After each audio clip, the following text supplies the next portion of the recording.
तो बच्चों आपका प्रश्न नंबर 10 है एक्सरसाइज 6.3 का। वह सबसे छोटी वर्ग संख्या ज्ञात कीजिए जो प्रत्येक 8, 15 और 20 से विभाजित हो जाए।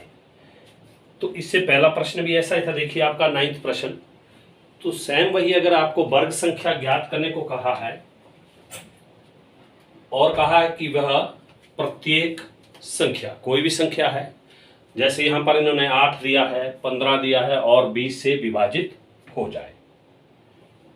तो इसमें कुछ नहीं करते आप, सबसे पहले क्या करते हैं आप, जो हमारे पास से संख्याएं दी 8, 15 और 20, इसका क्या निकालेंगे आप, लघुत्तम समापवर्तक। सबसे पहले करेंगे आप 8, 15 और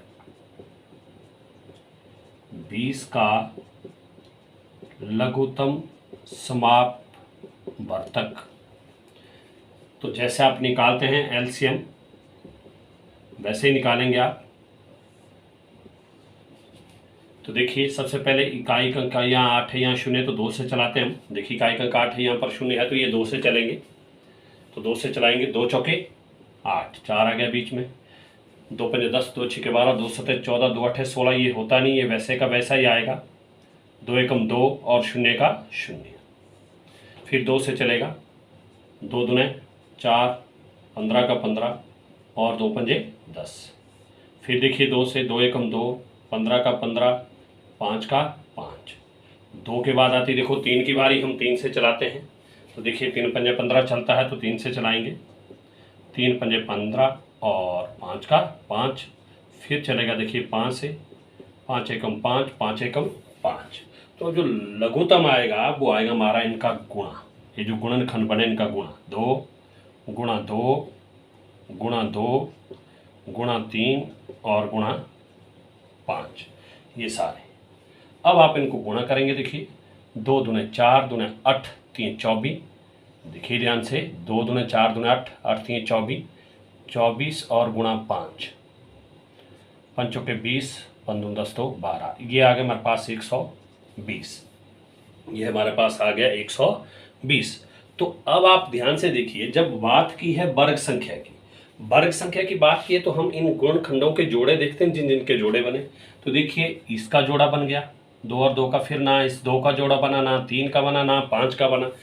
जिनका जोड़ा नहीं बना, इन सब से आप इसको संख्या को गुणा करेंगे तो हमारे पास पूर्ण वर्ग संख्या बन जाएगी। तो इसलिए क्या करेंगे आप, फिर वैसा ही यदि हम संख्या 120 को देखिए 2 गुणा 3 गुणा 5 बराबर करके 2 3 6 पंजे 30, कितना आ गया, 2 3 6 पंजे 30, यानी कि 30 से गुणा करें तो प्राप्त संख्या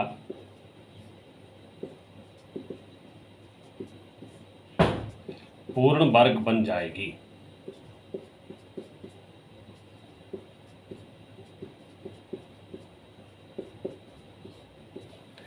देखिए क्या कहा मैंने अभी, कि बात की है वर्ग संख्या ज्ञात कीजिए। अब वर्ग संख्या यानी कि जब आप वर्ग देखते हैं तो उसमें जोड़े बनते हैं। देखो इसका और इसका जोड़ा बना, ना तो इस 2 का जोड़ा बना, ना इस 3 का जोड़ा बना, ना इस 5 का जोड़ा बना। तो इसलिए क्या करेंगे आप, इन तीनों के गुणनफल से आप जब हम इस 120 को गुणा करेंगे तो हमारे पास जो है वह संख्या पूर्ण वर्ग बन जाएगी। तो इसलिए देखो हमने लिखा कि यदि हम संख्या, जो हमारे पास से आए लघुत्तम समापवर्तक, यदि हम संख्या 120 को, जिन जिनका जोड़ा नहीं बना, 2 बीच में गुणा का चिन्ह 3, फिर गुणा 5 बराबर करके 2 3 6 पंजे 30 से गुणा करें तो प्राप्त संख्या पूर्ण वर्ग बन जाएगी। तो इसलिए लास्ट में लिखेंगे आप, इसलिए जो हमारे पास कहा है सबसे छोटी वर्ग संख्या, इसलिए सबसे छोटी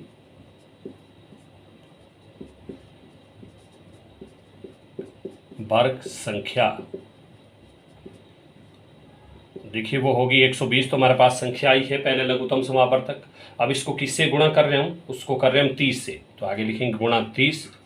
अब आप इसको 30 से गुणा करेंगे। देखिए 120 गुणा 30, 0 2 0 0 1 0 0, फिर 3 की बारी, 3 0 0, 3 दूने 6 और 3 एकम 3, 0 0 6 का 6 और 3 का 3। ये आ गया हमारे पास 3600 और ये आपका आंसर होगा।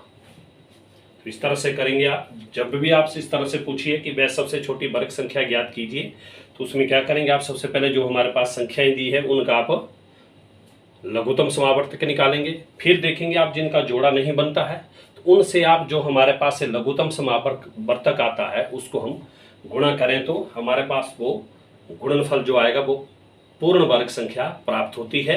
तो लास्ट में लिखेंगे आप इसलिए सबसे छोटी पूर्ण वर्ग संख्या या सिंपल सबसे छोटी वर्ग संख्या। तो हमारे पास आया था 120, इसको कर रहे हैं हम गुणा किससे, 30 से, तो वो हमने गुणा किया, देखिए तो वो आपका आंसर होगा। ओके।